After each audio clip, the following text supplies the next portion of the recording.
Selamat Hari Sabat dan selamat bertemu kembali. Sebelum kita menyanyikan puji-pujian kepada Tuhan, saya ingin mengundang Anda semua untuk berdoa bersama saya. Mari kita berdoa. Bapa kami yang di syurga, terpujilah nama-Mu. Kami mengucap syukur atas berkat-Mu kepada kami sepanjang 6 hari yang lalu, sehingga pada Sabat ini Bapa, kami dapat berkumpul di rumah masing-masing atau dimanapun kami berada untuk berbakti dengan Bapa. Kiranya Engkau bersuka cita dengan puji-pujian yang akan kami nyanyikan. Kami serahkan doa ini dalam nama Yesus. Amin. Saudara dan saudari, Tuhan telah menyelamatkan kita dari dosa dan kejahatan kita, karena hati Tuhan penuh dengan kasih yang suci dan luar biasa. Marilah kita meninggikan nama-Nya dan mengakui kesucian dan kekudusannya di dalam hidup kita. Kita nyanyikan Suci, Suci, Suci, LPMI 3.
Apabila kita menyerahkan seluruh hidup kita kepada Tuhan, kita boleh mengalami damai sejahteranya.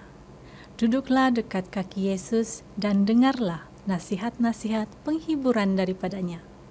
LPMI 74, duduk dekat kaki Yesus.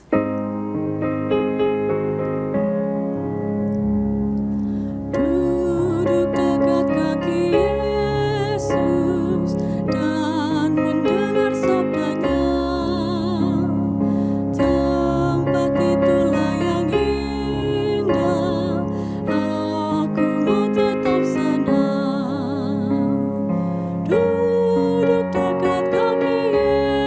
Yesus, di sana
Tuhan kita layak dipuji dan disembah. Inilah masanya untuk kita memuji karena cinta dan berkat berlimpahnya kepada kita. Marilah kita terus memujinya dengan LPMI 138, Puji pada Tuhan.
While playing tennis with a friend, Ricardo came across the tithing subject.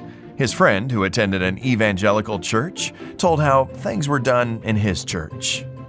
Well, in my church, all money collected is retained and administrated locally. Oh, really? Yes. Isn't that how you do it in your church?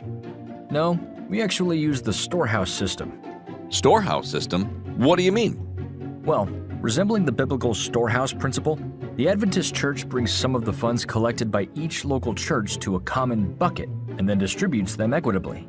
In that way, all local, regional, and global financial necessities are supplied. Oh, wow. Sounds interesting. Yeah. Then, all the tithes are used exclusively to support authorized missionaries, while offerings are mainly used to support the local church, other regional and global evangelistic projects and ministries. And if we identify ourselves on the envelope, we even receive receipts from what is given. So there's basically an auditing system? Exactly. And we may have access to all financial information of the church. But do you trust this system? I trust God. I know the system is managed by fallible human beings trying to do their best, like me, but no incidental human failure will affect my practice, because I actually give it to God as an act of worship, and He is in full control of His own business, you know? Ricardo was right. With the representative system adopted by the Adventist Church, no individual or interest group is the owner or controls all the funds.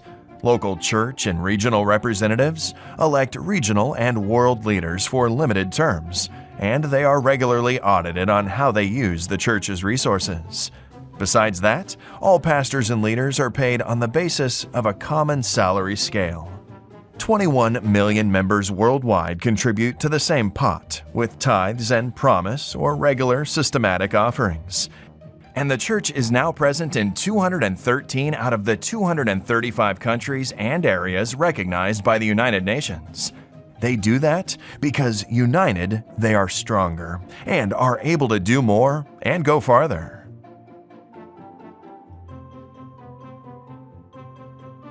As you return your tithe and give your promise, pray for those who haven't received the message of salvation, so that through this act of worship, they can be reached. May we put our desires last and God first.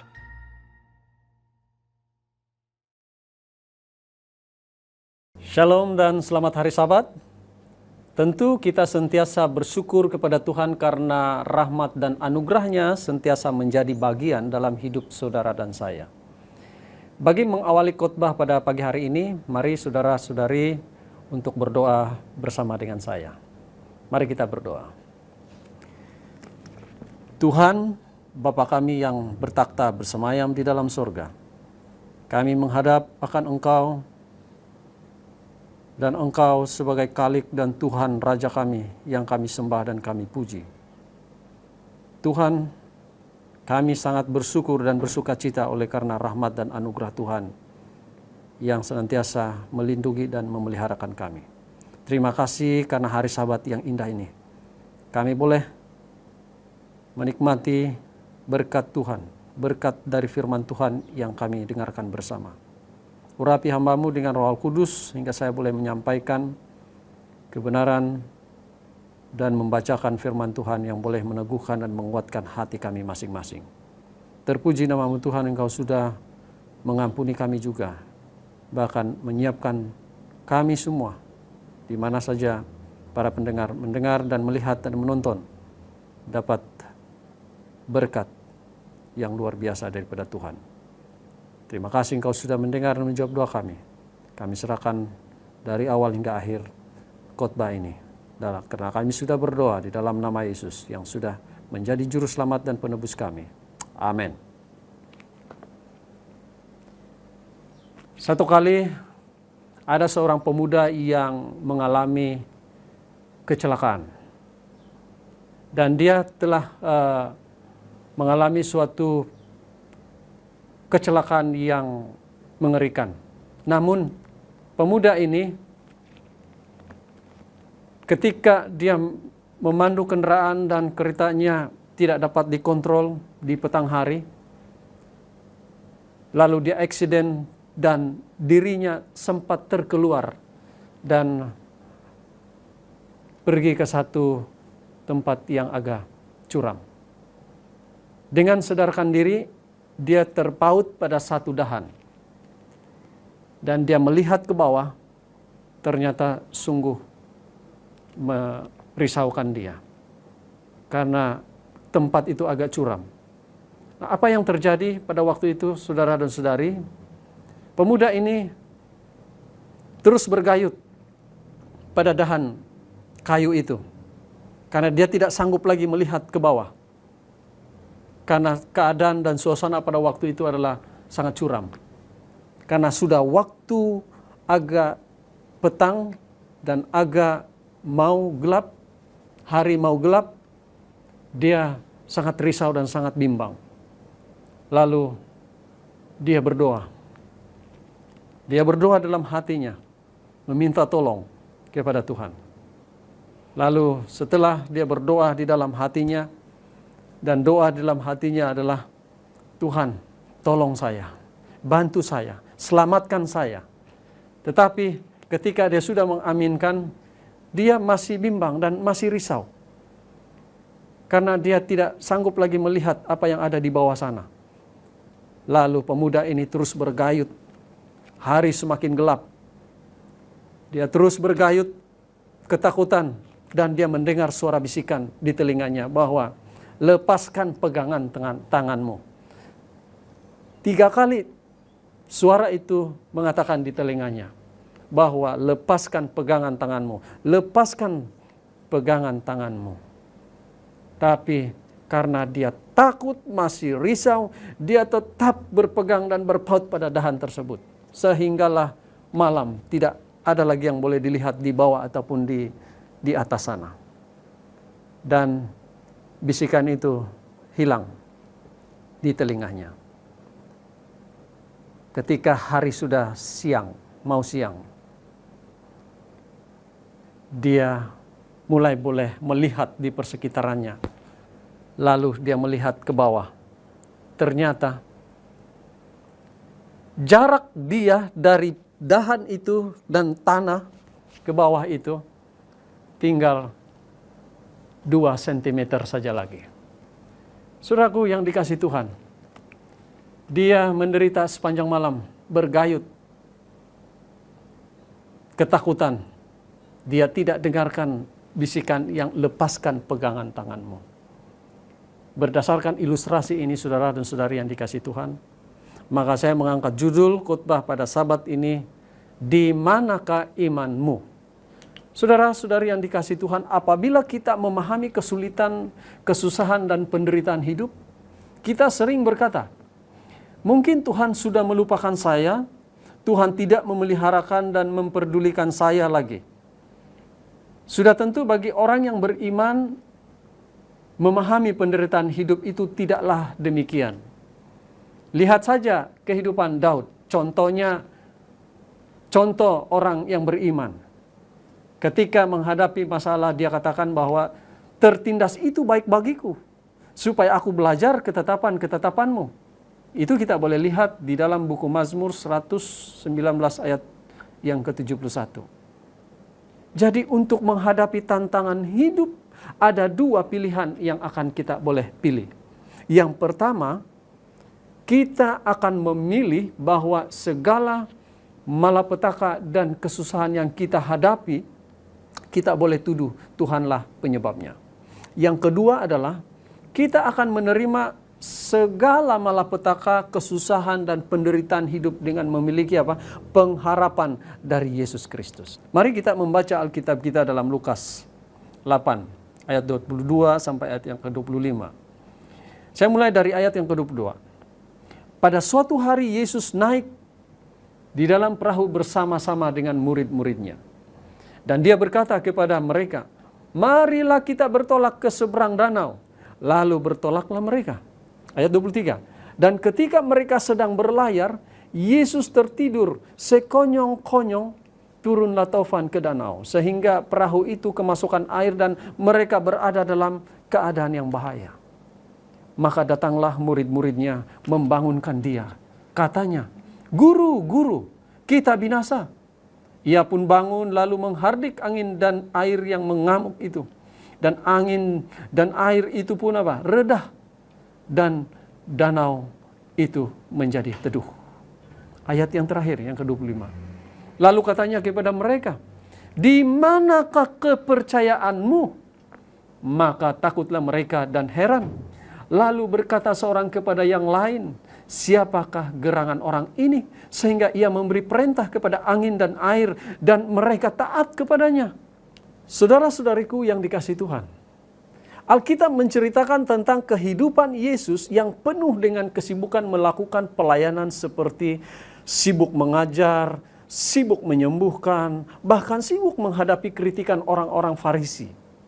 Karena hal inilah Yesus memutuskan mencari tempat yang sunyi untuk beristirahat.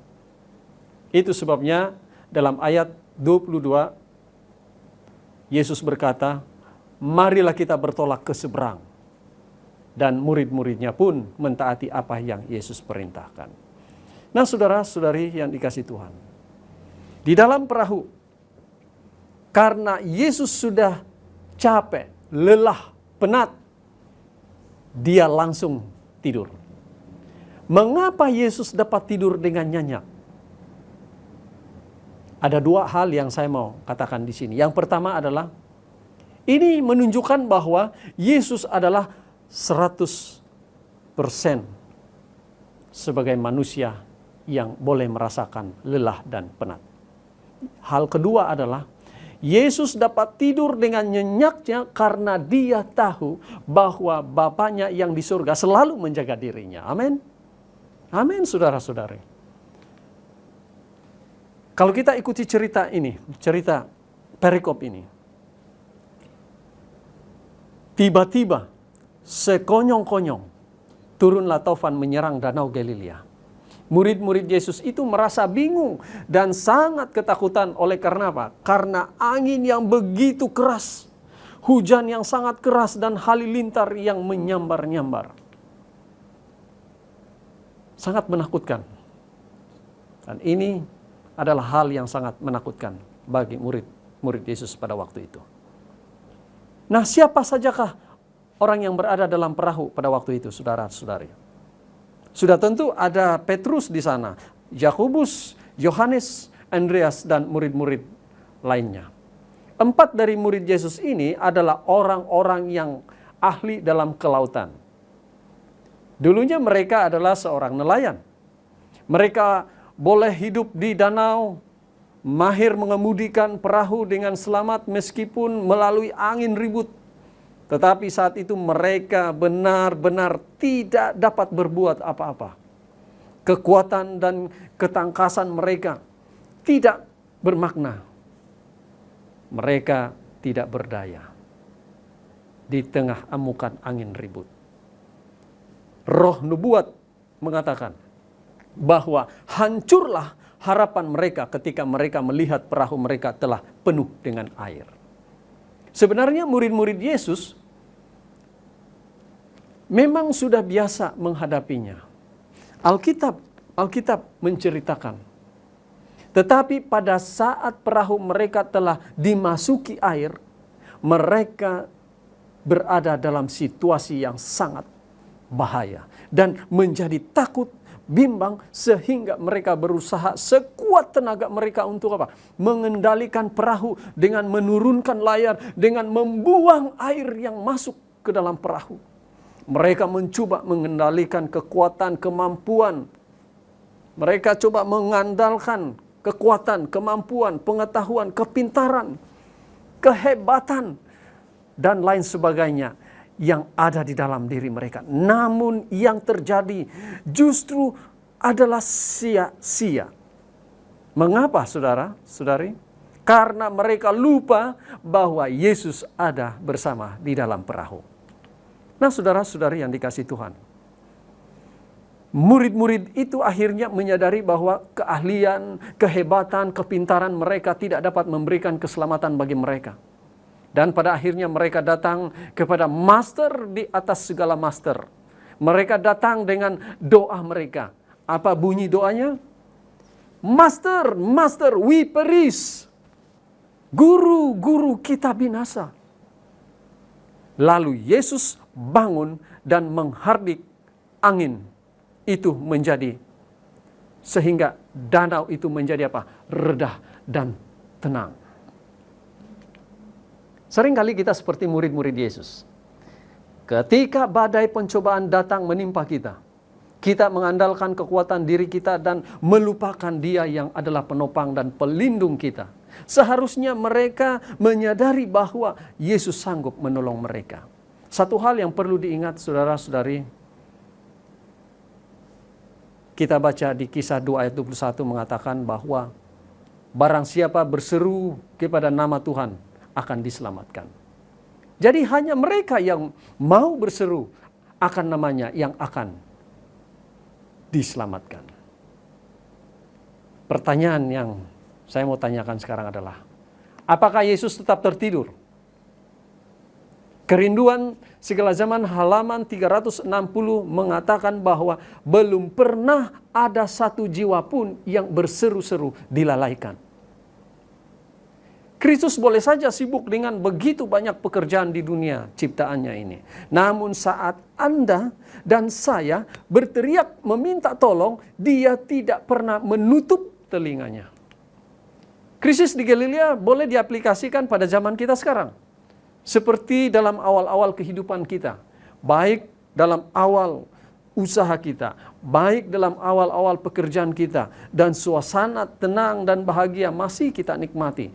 Tawa dan canda masih mewarnai hari-hari yang kita lalui. Tetapi pada pertengahan jalan, dengan tiba-tiba mengamuklah taufan yang sangat dahsyat, datang mengguncang seluruh kehidupan saudara dan saya. Seperti masalah ekonomi datang melanda menyebabkan kerugian besar yang menghancurkan usaha yang kita buat selama ini.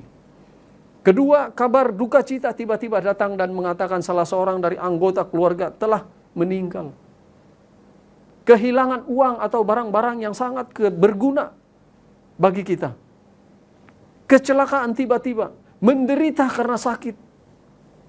Masalah penularan wabak penyakit yang masih mengancam manusia ketika ini.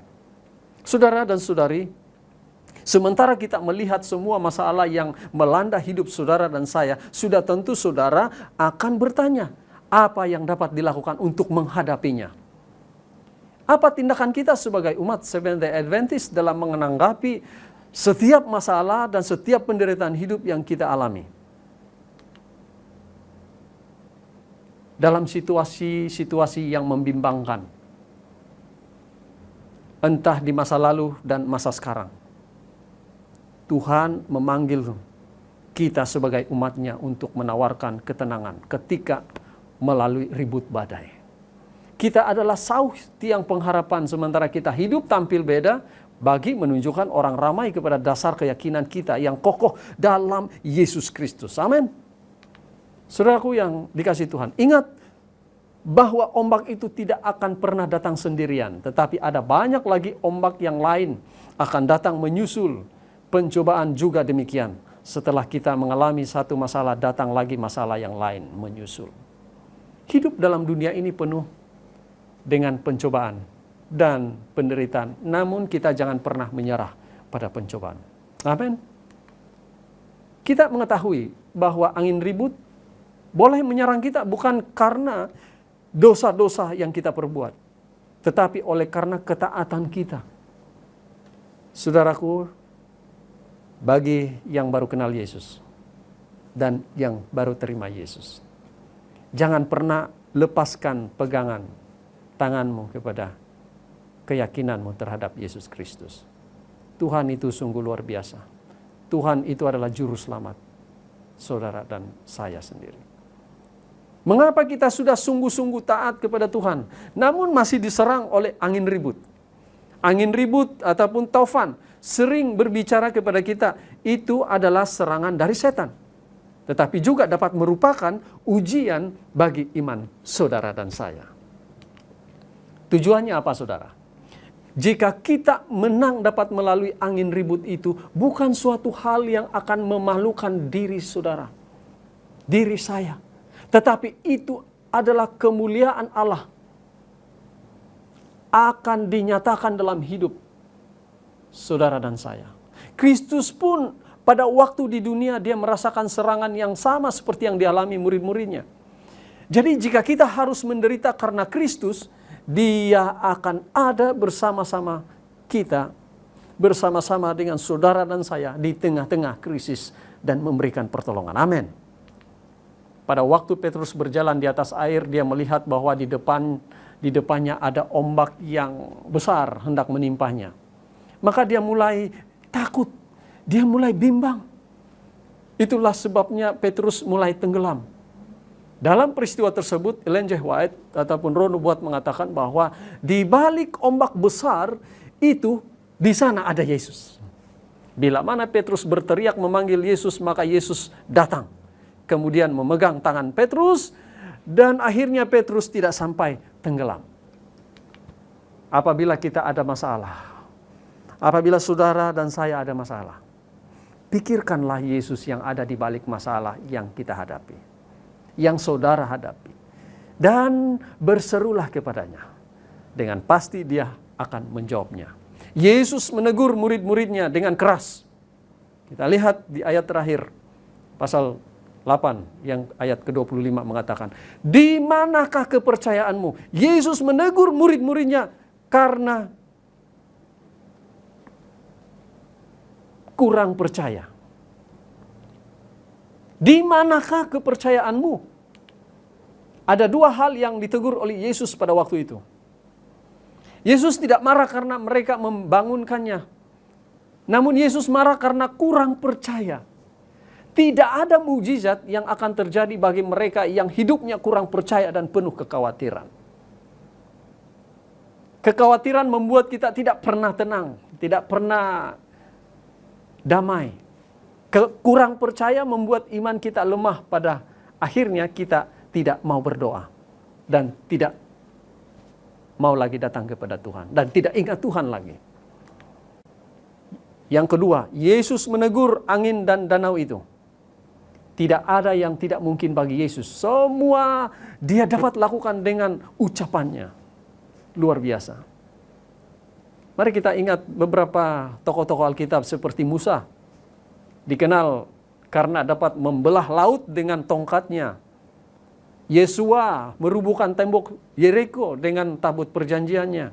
Elia dikenal hebat dengan jubah kenabiannya. Tetapi Yesus hanya dengan ucapannya.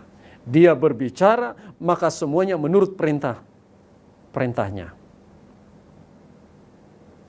Diam, tenanglah. Semuanya menjadi teduh dan tenang. Allah mengizinkan pencobaan dalam kehidupan kita agar saudara dapat belajar bergantung padanya, percaya dan menjadikan saudara dan saya matang. Angin ribut itu penting untuk keseimbangan cuaca yang panas. Di sebaliknya ada berkat yang akan kita terima. Kita perlu ingat ini, bahwa tidak selamanya angin ribut dan ombak yang kencang melanda hidup kita. Karena apa? Semuanya adalah sementara saja. Yang kedua, kita tidak sendirian oleh karena Yesus tidak pernah meninggalkan kita, bahkan akan membawa kita ke tempat di mana? Di sorga bersamanya untuk selama-lamanya. Maju terus, pantang mundur. Bersikap sabar. Walaupun betapa besar pun angin taufan dan ombak yang mengombang-ambingkan kehidupan kita, namun Allah dapat menenangkannya. Saudaraku yang dikasihi Tuhan, anggaplah sebagai suatu kebahagiaan apabila kamu jatuh dalam berbagai pencobaan. Sebab kamu tahu bahwa apa? Ujian terhadap imanmu menghasilkan ketekunan. Dan biarkanlah ketekunan itu memperoleh buah yang matang, supaya kamu menjadi matang. Supaya kita menjadi sempurna dan utuh dan tidak kekurangan suatu apapun. Yakobus 1 ayat 2 sampai ayat yang keempat. Nah, saudara dan saudari yang dikasihi Tuhan, sebagai yang terakhir, saya ingin membacakan dari kutipan Roh Nubuat dari buku Kerinduan Segala Zaman, halaman 361. Dikatakan di sana seperti ini. Betapa sering pengalaman murid-murid itu merupakan pengalaman kita juga. Jika badai pencobaan bertubi-tubi, kilat yang hebat menyambar, serta gelombang memukul kita, kita berjuang melawan badai itu sendirian. Lupa bahwa ada seorang yang dapat menolong kita, kita berharap pada kekuatan kita sendiri sampai pengharapan kita lenyap dan kita hampir binasa. Kemudian kita teringat akan Kristus, dan jikalau kita memanggil Dia untuk menyelamatkan kita, kita tidak akan menatap dengan sia-sia. Walaupun Ia dengan sedih menegur kita karena kurang percaya dan ketergantungan kita terhadap diri sendiri, Dia tidak pernah gagal untuk memberikan pertolongan yang kita perlukan. Tidak pernah gagal. Ingat ini saudara-saudari.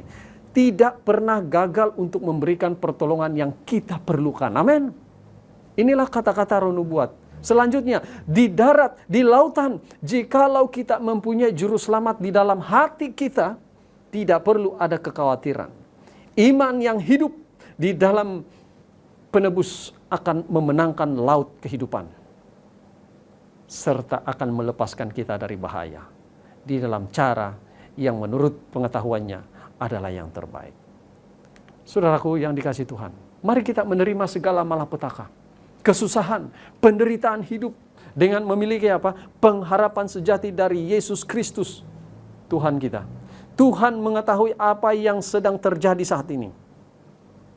Tuhan sedang memberi peringatan kepada dunia ini terhadap perkara-perkara yang kita lihat di sana-sini yang membuat kita risau. Namun, we believe that He is absolutely in control. Ingat bahwa walaupun badai, taufan, ombak yang besar dan dahsyat melanda kita, namun ada yang lebih besar lagi. Wow, ada lagi yang lebih besar, yaitu siapa? Yesus Kristus. Amin, saudara-saudari. Puji Tuhan. Saudara-saudaraku yang dikasihi Tuhan, kita sangat diberkati dengan firman Tuhan. Mudah-mudahan ini akan mengangkat jiwa kita lebih bersemangat untuk menghadapi segala kesulitan dan masalah dalam kehidupan kita. Mari kita gantungkan hidup kita kepada Yesus Kristus. Letakkan kepercayaan penuh kita kepadanya, sehingga kita memiliki iman Yesus yang luar biasa, sehingga apapun yang akan terjadi, kita boleh mengatakan seperti yang buku Mazmur katakan di Mazmur 119 ayat 77, bahwa tertindas itu baik bagiku, menurut Daud. Saudaraku yang dikasihi Tuhan, terima kasih karena saudara dan saya telah menerima berkat dan beri pujian kepada Yesus Kristus yang sudah memberkati kita sabat ini. Keep blessing one another. God bless all. Amin. Untuk mengakhiri, saya akan pimpin dalam doa. Mari kita berdoa. Tuhan Yesus Kristus yang luar biasa dan ajaib. Kami bersyukur Tuhan atas rahmat dan anugerah Tuhan yang selalu menjadi bagian bagi kami. Kami diberkati dengan firman Tuhan. Kami menyadari betapa baiknya Tuhan. Kami berada di dunia yang fana. Selagi berada di dunia yang fana, kami akan tetap mengalami musibah-musibah, malapetaka, penyakit, dan sebagainya. Tetapi kami yakin dan percaya bahwa kami menerima segala sesuatu yang terjadi di dunia ini dengan memiliki pengharapan dari Yesus Kristus. Karena Yesuslah pengharapan kami yang kokoh teguh. Tuhan, berkatilah kami Tuhan, dan sertailah kami, sehingga kami boleh memperagakan hidup kami yang sentiasa happy, karena Yesus adalah tiang pengharapan kami selamanya. Dan biarlah kami dapat hidup dan tampil beda ketika kami di dalam menghadapi berbagai kesusahan ataupun penderitaan. Tuhan, kami mau memiliki iman Yesus Kristus. Tolong kami Tuhan supaya kami boleh memilikinya, sehingga hidup ini akan sentiasa diperbaharui dan sentiasa menjadi berkat, kekuatan, dan berkat pengharapan bagi orang yang lemah. Terpuji namamu, karena Engkaulah Tuhan atas hari Sabat. Kami terus beribadah dan memuji Engkau sebagai Tuhan pencipta dan Khalik kami. Karena kami sudah serahkan kehidupan kami, dan kami juga menyerahkan kehidupan kami dan memohon ampun atas segala dosa-dosa kami. Kami serahkan semuanya dalam nama Yesus yang sudah menjadi juru selamat dan penebus kami semua. Amin.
malaikat na dating